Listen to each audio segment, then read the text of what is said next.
Thanks, guys. Okay, yeah, first time I've ever done something like this, and I'm extremely nervous, so it could be really bad. So, great start already, I think. Right? Okay.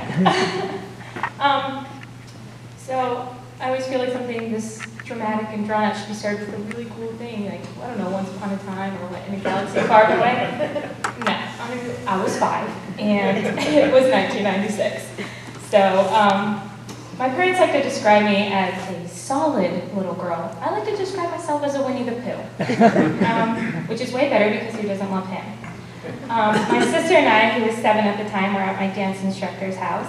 We were playing outside, and we were waiting to get all ready to take some dance pictures. We're outside, frolicking, and they have these 2 Rottweilers. And I think their names are Zeus and Apollo, so the gods are smiting me already. And they're huge. And we got a little scared because we never had dogs growing up. We had a cat that I think she actually threw down the stairs one time. It was an accident. And so we ran away. And they thought we were playing. We weren't. Kylie, my sister, makes it into said house. I did not. They shoved me down and dragged me down a hill. And both of them joined in. And I was like a little dog toy, but not. And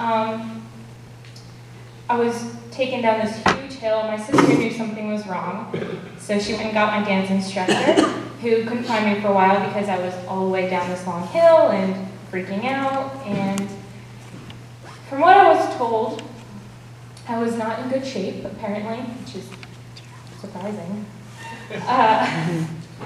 I don't remember a lot about it. I remember specifically one thing, and I remember looking up and seeing what I thought was my dance instructor in this flowing gown, and she's like, oh, don't worry, you're gonna be fine. I'm like, great, it's just a headache. And I told my mom that later, and she's like, no, she was like in a row freaking out, saying your brains are showing. And trust me, they weren't. I was like, oh, what's going on, Mom? She goes, oh, that was your guardian angel. She was watching over you. She just made you see someone that you would feel calmed by and everything. I was like, oh, that's really cool. Not everybody gets to see their guardian angel. So already I felt special. But I don't read that. Sorry. So I was life flighted from my dance instructor's house, and I was life flighted to Geisinger. And I remember telling them that my mom was allowed to come on the helicopter with me, but she wasn't. They said it's a weight problem. We're not allowed to have another person on there. And I'm crying and saying, my mom's not fat, guys. She can come on this helicopter with me. Like, it's not about that. If you see my mom, she's like 10 pounds. So I was like, what is the problem? So I get life flighted in, and I'm going through surgeries and skin grafts and physical therapy and sessions in a hyperbaric chamber that I don't know why I'm there, but I get Pepsi, so I deal with it. And the countless IVs and the sticky things they stick on your chest when you go into surgery, it makes you feel like an alien, and you're about 2 seconds from getting your brain stripped out of a straw. Those things, can't ever get them off. So going through all of that, and you're 5, you don't really understand what's going on, and I'm just hanging around, oh, it's time for another surgery? Okay, cool. So by 9, I was a seasoned vet at those things. I had 35 plus surgeries, of plastic surgeries, tucked under this good old belt over here. And let me tell you, not a fake thing on this girl. We all know Joe Rivers could not say that same thing. So by 2000, I was a miracle child, and this is where it gets fuzzy, which it was weird, because you think you're 9, you should remember these things. I was talking to Callie and my mom, they're like, do you remember the golf tournament? The motorcycle event? I got a t-shirt. I do remember the telethons, because I got to wear a spangly outfit and dance on TV, and that was fun. So those I do remember. I remember bringing my family with me and my friends. I was like, you guys want to be on TV with me? I'm like, yeah. I'm like, all right, let's go dance. And I think we danced to Michael Jackson. And it was cool, because at that time, wearing a spangly outfit and a fake hairpiece was amazing. And it still is, if you think about it. Who wouldn't want to do that?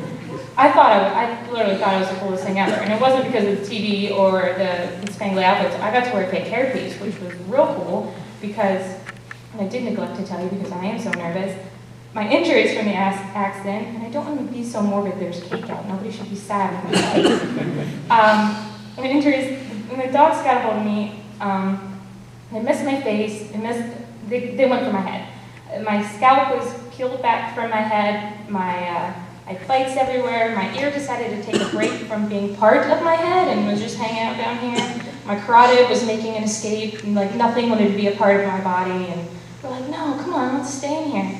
So through it all, I had extensive head trauma.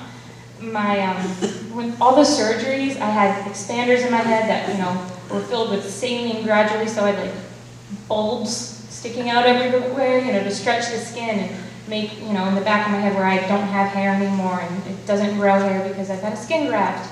And they didn't think to take it from my legs because I'm Italian and hairy and grows when I shiver. So I don't know why they didn't think I had. But it doesn't grow on the back of my head, and they can only do so much.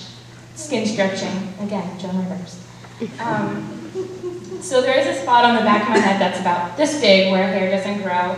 So when you're growing up and your hair is constantly short because you're in and out of surgeries and your head's in and out of bandages, you become the queen of hats. And let me tell you, I was. Hats, hair pieces, hats with hair pieces. Shredded my stuff in those, let me tell you. When you have a baseball cap with a long braid flowing down here, you think you are cool. You're not. You're not. But I thought I was. So through all of that, I really don't know why I'm at on here. Okay. So, when I was a miracle child, I remember going to the telethons and, dancing, and I was like, this is really great. It felt, nobody was there constantly, like, asking me questions and bullying me and, like, whispering behind their back and my back and things like that. And I was like, this is really nice. It really was awesome. I remember looking forward to it, and I think I still have the tape buried somewhere. I don't know if I think I do. But I don't even know if we have a VHS player anymore. But yeah. And so while going through all of this, my family was great, and my doctors and my nurses, like, I'm still different. I'm still coming here to school and elementary school, and Williamsport was not that fantastic. Kids they're curious, and their sensitivity levels are about as big as the peas they don't eat for dinner. So, I hear the whispers, and when you're young and you don't care, you turn around and you're like, this is none of your business, you should stop talking. But as you get older and you're in middle school, it started to hurt me a little more, and I became a little shy. Can you imagine? No. It was weird. I didn't know how to be. Everyone was like, what's wrong with you? And why do you get out of gym class? I'm like, I'm glad I'm out of gym class. Are you kidding me? But, my mom didn't treat me differently, but she was like, you can't go rough around with your sisters because you can't feel the back of your head and you don't know if you're damaged, which was true because I hit my head off the wall and didn't know it, so it ended up being a big deal for some reason. But I remember 7th grade, my mom came to me and she saw these people from Extreme Makeover. They specialize in this hair treatment called hair lengths. Think hair extensions, but for people who have like alopecia or thinning hair or just places they want to cover up. And I'm like, this is really great. There's no sewing, there's no glue, there's none of that stuff. They just kind of tie it into your hair. We'll see if we can get you there because 7th grade, it's when you hit your teens. And, oh look, there's a boy over there. And if you're sitting there like, great, no one's gonna want to look at me because I'm always having my hair in a ponytail and I can't do anything cute like a hair flip because what is that? She came to me and she said, we got an appointment, so we get to fly to California, and I spent 8 hours in a chair and tugging and putting Sharpie on my head, and I got these hair lengths, and it was amazing. I think she cried. I'm pretty sure she cried. She cries at those SPCA commercials. But it helps. It's amazing. You don't think, having or not having hair is a big deal, and you just don't think about it. Like, oh yeah, I'll cut it off, I'll donate it, or I can let it grow out, and I can't do that. You can't just, you don't realize how much it can affect your confidence or, the way you act around people and everything.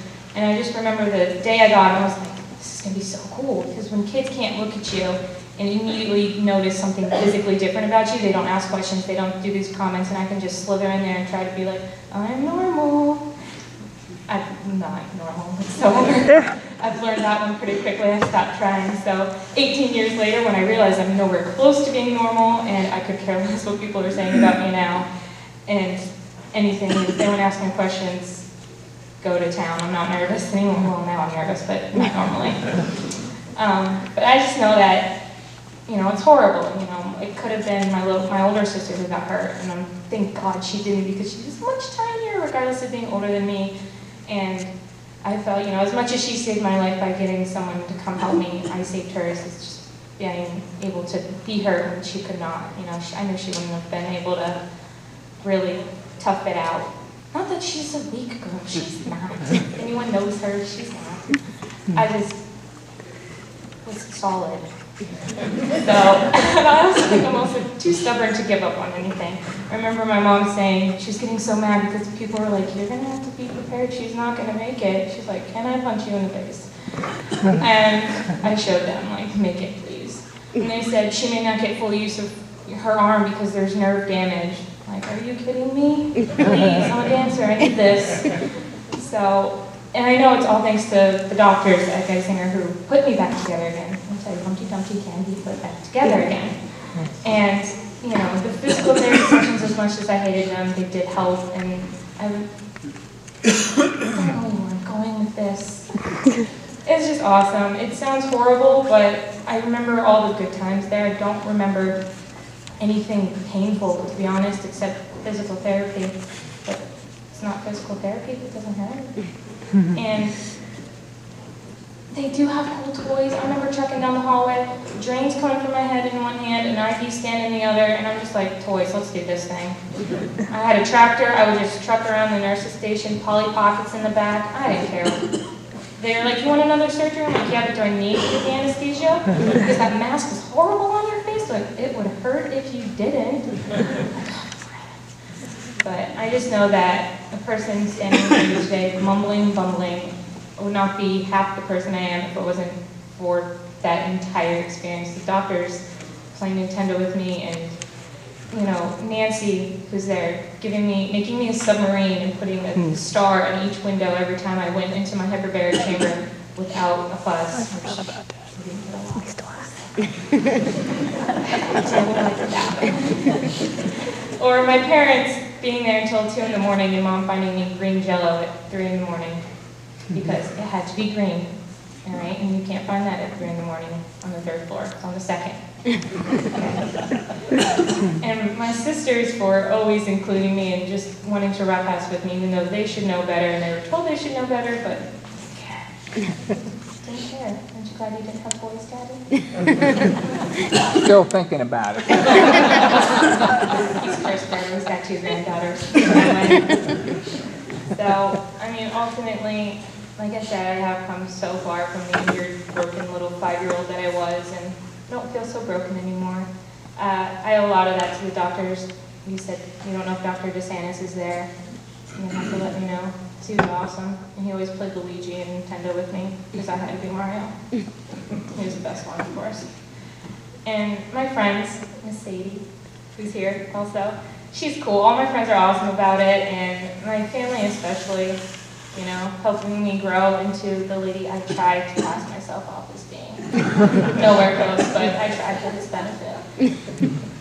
So, that's my story. Sticking to that thing.